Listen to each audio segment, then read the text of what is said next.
China began persecuting Uyghur Muslims way back in 2014. Details of these detention camps that are masquerading as vocational training centers were pretty much out for the world to see, but no country really protested the human rights abuse. There were occasional letters of condemnation and insignificant bans, but that was pretty much it. Now, in the middle of the pandemic, the Uyghur crisis has suddenly taken center stage. There are hard-hitting sanctions, requests for uniting to punish China and the likes of it. What has changed? Why are countries suddenly concerned about the Uyghurs of China? This report answers some questions. The Uyghur genocide is no secret. Tales of arbitrary detention, rape, organ harvesting and forced conversions have been doing the rounds for years now. But have you ever wondered why the world has not done enough to punish China for its persecution of the Uyghurs? Why the Xinjiang crisis has repeatedly been brushed under the carpet? The answer is simple. What has the world to gain? How do they profit by standing by the Uyghurs and taking on China? Xinjiang shares borders with 8 countries, but the Uyghurs are no one's vote bank.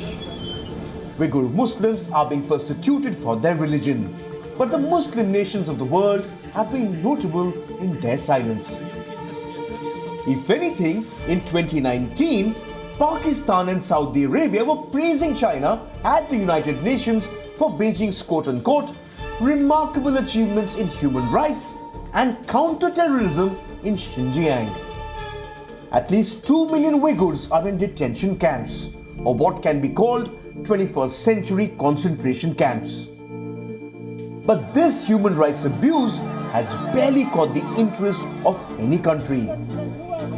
Because, again, what have they to gain?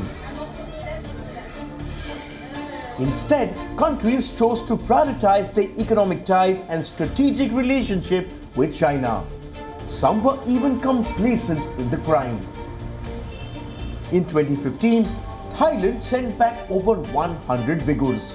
2 years later, Egypt deported Uyghur students. China was happy. A couple of words of condemnation and fringe protests aside, its plan was falling in place. It was persecuting an ethnic community on the pretext of vocational training. Beijing had a free run in suppressing Uyghur resistance to the Chinese rule in Xinjiang. The global silence helped China snatch their right to life, freedom of speech and expression. The groundwork for this genocide was laid back in 2014, when Chinese President Xi Jinping visited Xinjiang, and up till 2020, the plan was on track. At least 10% of the Uyghurs were behind bars. Beijing had built over 143 camps in Xinjiang. And no one in the world was hearing the cries from behind the high walls and barbed wires. Then came the Wuhan virus, shaking countries around the world. Healthcare systems began crumbling. Economies started plummeting. Millions, including world leaders, began getting infected. China's wrongdoing started putting votes at risk. The world finally wants to punish China, and the Uyghurs have taken center stage. The United States slapped 4 CCP officials with sanctions, including Chen Guangao, a member of China's powerful Politburo. All 4 officials have been accused of human rights abuses against Uyghur Muslims. Washington is now calling upon the world to unite against the Chinese Communist Party. Ethnic minorities from China have published a report. They are asking world bodies to put pressure on China and investigate the genocide against the Uyghurs.